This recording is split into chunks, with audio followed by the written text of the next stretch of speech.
মেহেরপুরের গ্রামাঞ্চলের সড়কগুলো যেন এক জনদুর্ভোগের আরেক নাম। একই রাস্তা বারবার সংস্কার করলেও বছর পার না হতেই আবারও নষ্ট হয়ে পড়ছে। প্রতিদিনই বাড়ছে দুর্ঘটনার আশঙ্কা, ব্যাহত হচ্ছে কৃষিপণ্য পরিবহনও। মেহেরপুরের গাংনী উপজেলার বামন্দি কাজীপুর রাস্তা থেকে আরও জানাচ্ছেন প্রতিনিধি জুলফিকার আলী কানন। কারণ এই সড়কগুলো ঠিক করার পরেও বা সংস্কার করার পরেও বারবার কেন আসলে নষ্ট হচ্ছে এবং এই বিষয়ে কর্তৃপক্ষ কি বলছেন সে বিষয়ে জানাবেন।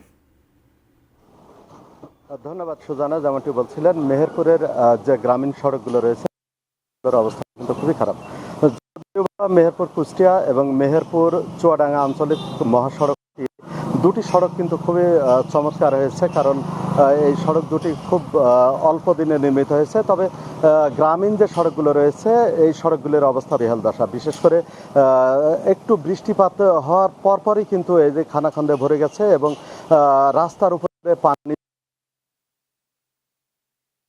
ছোটখাটো যানবাহনগুলো যে সড়কগুলো চলছে সেগুলোতে তারা কিন্তু নিত্যদিনের দুর্ভোগ মাথায় নিয়েই এই সড়কগুলোতে চলাচল করছে। বিশেষ করে যে ছোটখাটো যারা রয়েছে তারা বলছেন যে প্রতিদিনই তাদের যে ইঞ্জিনগুলো বিকল হয়ে পড়ছে এবং দুর্ঘটনার কবলে পড়ছেন।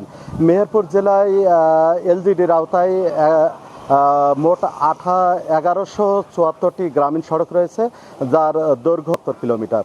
তো এই সড়কগুলো খুব অল্প দিন আগেও যেগুলো পুনর্নির্মাণ করা হয়েছিল বা সংস্কার করা হয়েছে সেগুলো কিন্তু ভেঙে গেছে।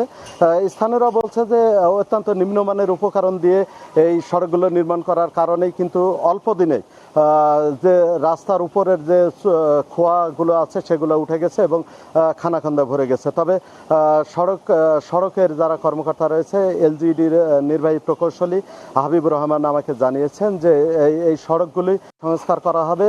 এগুলো 1 বছরের অধিক আগে সংস্কার করার কারণে আবারও নতুন করে এই সড়কগুলি খানাখন্দে ভরে গেছে এবং নষ্ট হয়ে গেছে। তো তারা উপর মহলে রোডসের যে সড়ক বিভাগকে এগুলো জানিয়েছে এবং চিঠি লিখেছে। অল্প দিনে বরাদ্দ পাওয়া এই রাস্তাগুলি আবার নতুন করে পুনর্নির্মাণ শুরু হবে। তবে আমি দাঁড়িয়ে আছি মেহেরপুরের যে গাংনী উপজেলার এই কাজীপুর এবং বামন্দি সড়কটি। এই সড়কটি 1 বছর আগে প্রায় 1,05,00,000 টাকা ব্যয়ে নির্মাণ করা হয়েছে, কিন্তু কয়েকদিন যেতে না যেতেই এই রাস্তাটি নতুন করে আবার খানাখন্দে ভরে গেছে। আমার পেছনে দেখতে পাচ্ছেন যে এই রাস্তার যে বড় বড় গর্ত সৃষ্টি হয়েছে এবং রাস্তার মাঝখানে পানি জমে গেছে। তো এই সড়কগুলো উন্নত বিলম্বে আবার পুনর্নির্মাণ করা হবে, সংস্কার করা হবে, এমনটি দাবি করছে এলাকার মানুষ।